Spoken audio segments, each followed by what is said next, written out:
problem.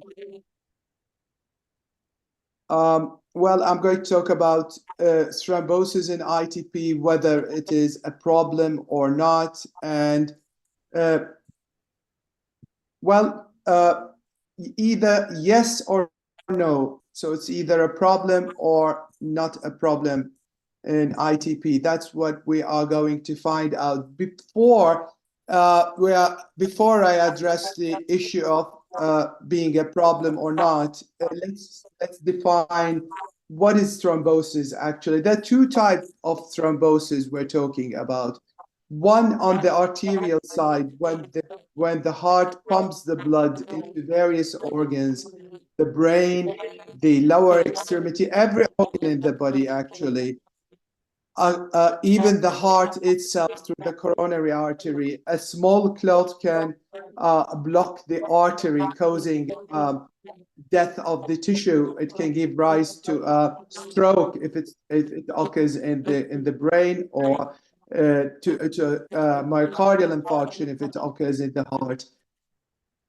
When the blood travels back from the organs to the heart again, so and to the lungs, then a clot there might block the blood in the lower extremity or the upper extremities or in the lungs. So if it occurs in the lower, it's called deep vein thrombosis, and if it occurs in the pulmonary arteries, then it's called, or in the lung, then it's called pulmonary embolism. So we're talking about two types of thrombosis here: the arterial to the right and the venous to the left of the figure. These are my disclosures. So let's start. Why it is, yes, a problem? Because of the risk of bleeding. Once it occurs, then we have to give blood thinners. And when we give a blood thinner to a patient with low platelet count and already at a risk of bleeding, then we will multiply the risk of bleeding. We will increase the risk of bleeding. The other problem is that we don't understand why it occurs. To start with, these patients should not clot because they have low platelet count, but yet they do. And we cannot predict which patient develop thrombosis. So that's add to the problem. It's very few patients develop the thrombosis.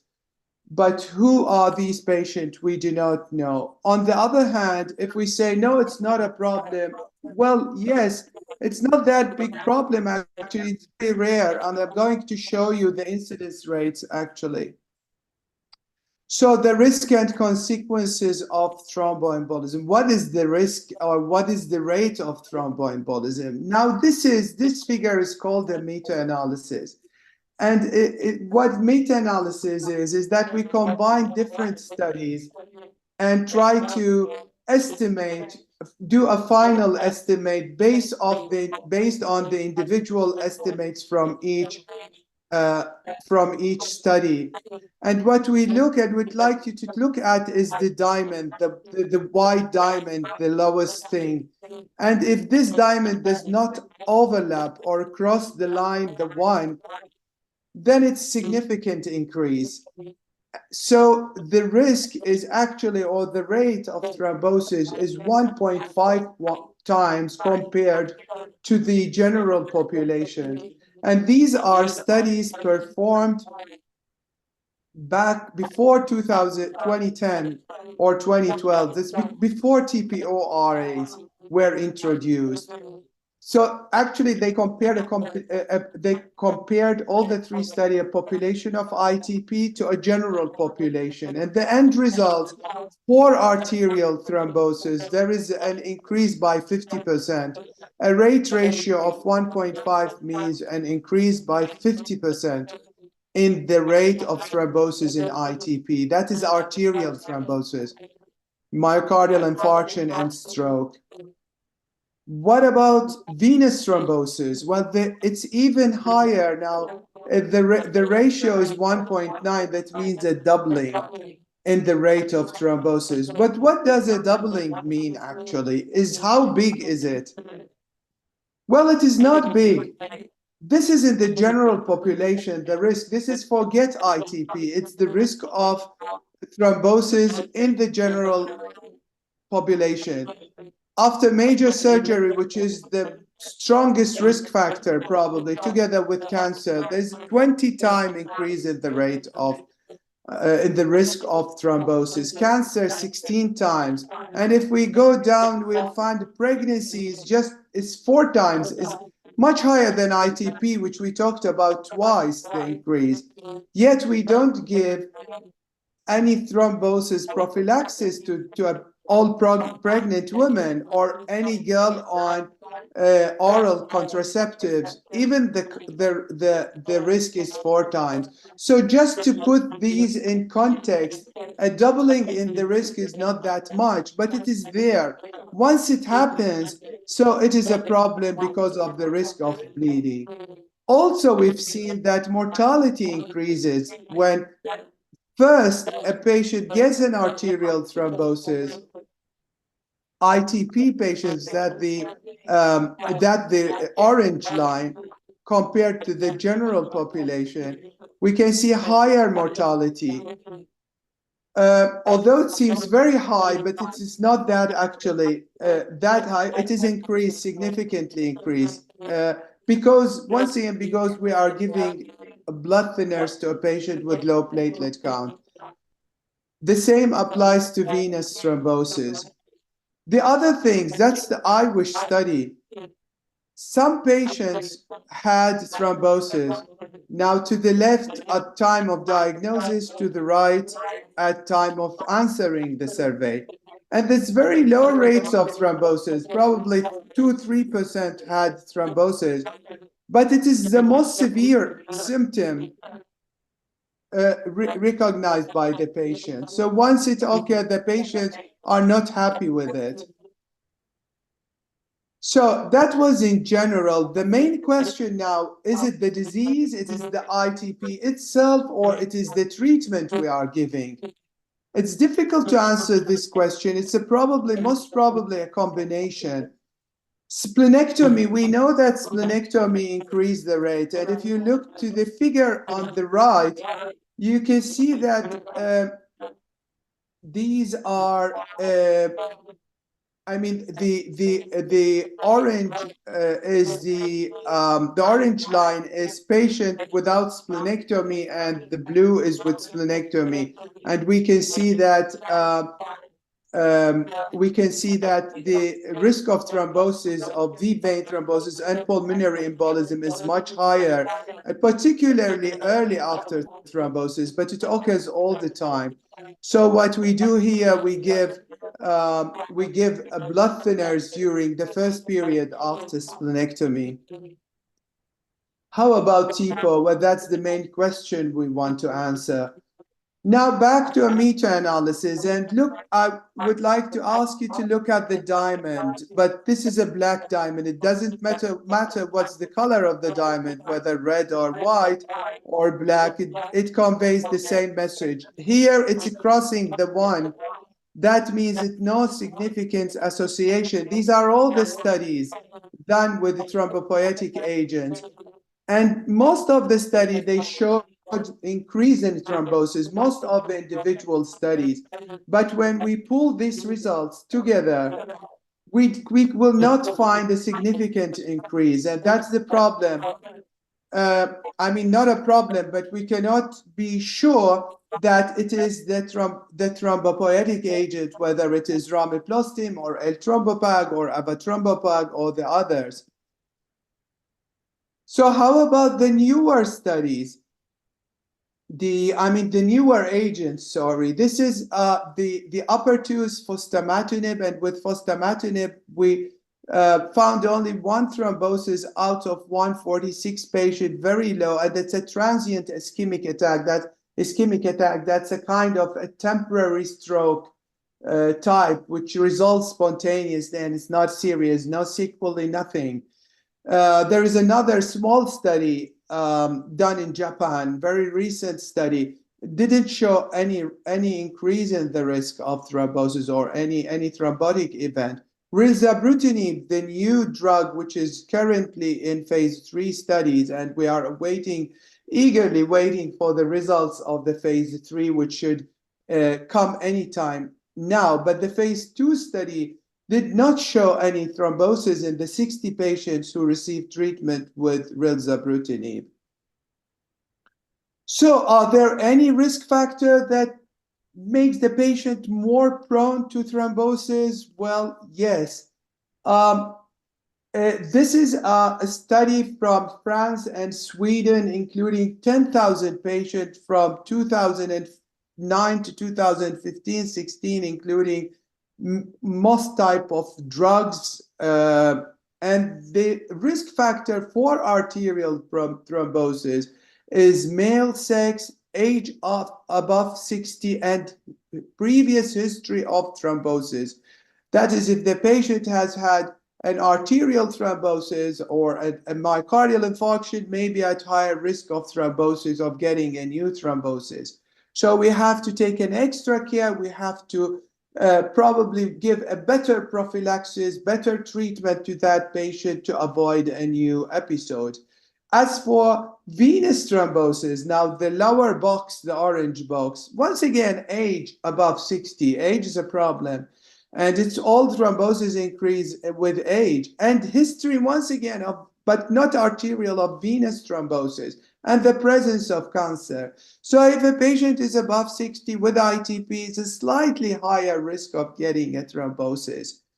So we have to take an extra care, probably give that patient an aspirin or put the patient on a blood thinner. But this is an assessment that we need to do. And having a previous thrombosis, that adds to the risk.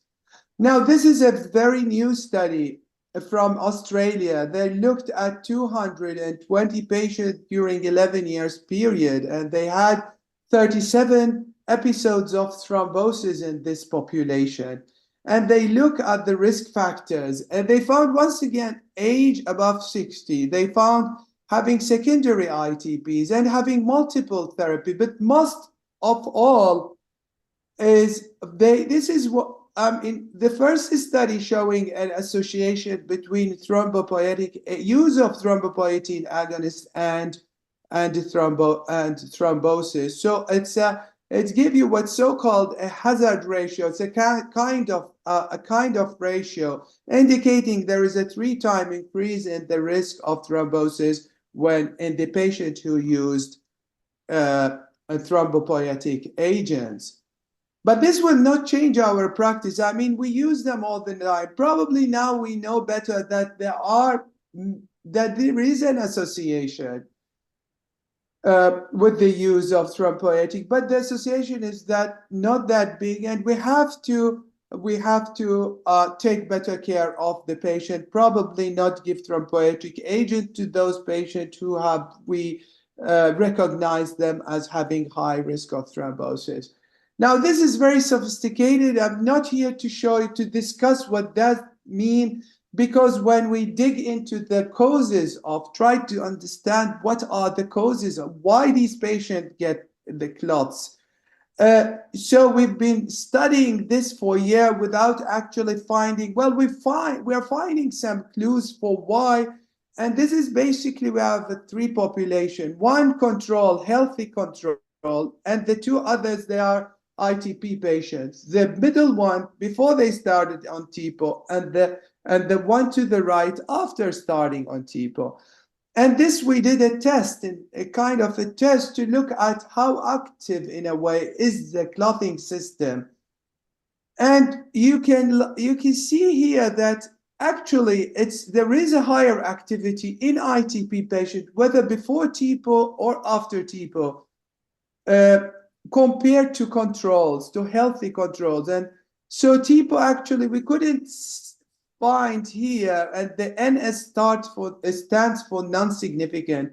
So actually after exposing them to thrombopoietin agonists, there was no increased activity in the clotting system.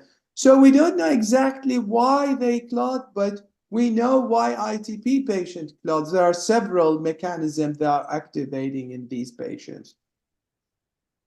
So this is just an evidence showing that a slightly increase, I mean, there is an activation and there is a rationale for that, an explanation. So how we should treat these patients? I mean, how should we approach a patient that we call a high risk? We treat all patients when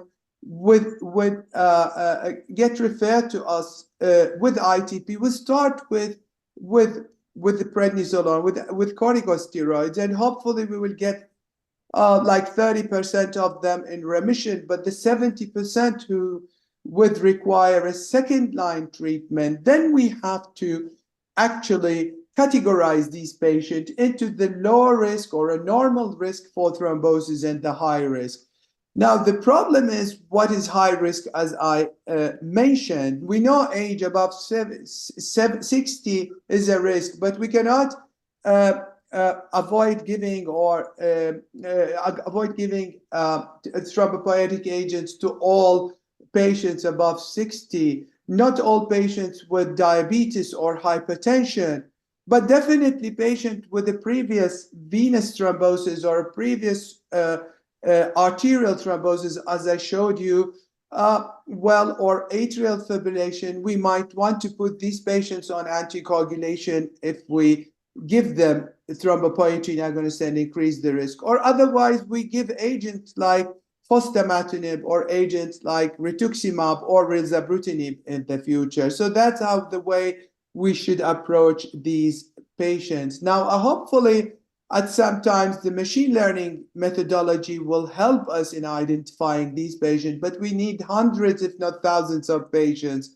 and it will be a difficult task to use machine learning to help us with this. Anyway, let's hope and try to build good registries and include thousands of patients to be able to use this methodology.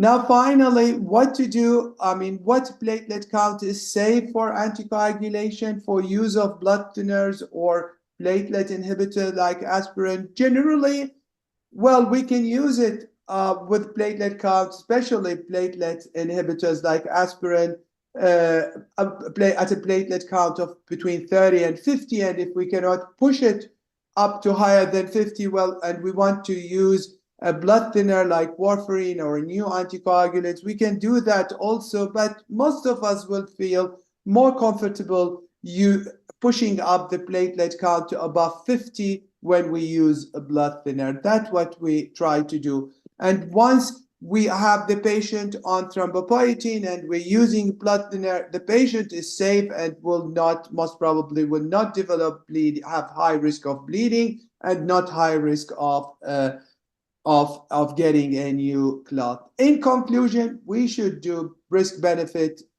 assessment, whatever tools we have, whatever bad they are, but we should do that assessment. Age and previous thromboembolism, and I can add, although David Kuter who's sitting in the first row will not be probably happy about this, but we always discuss that together and at the point of disagreement, but we like each other. We're good friends.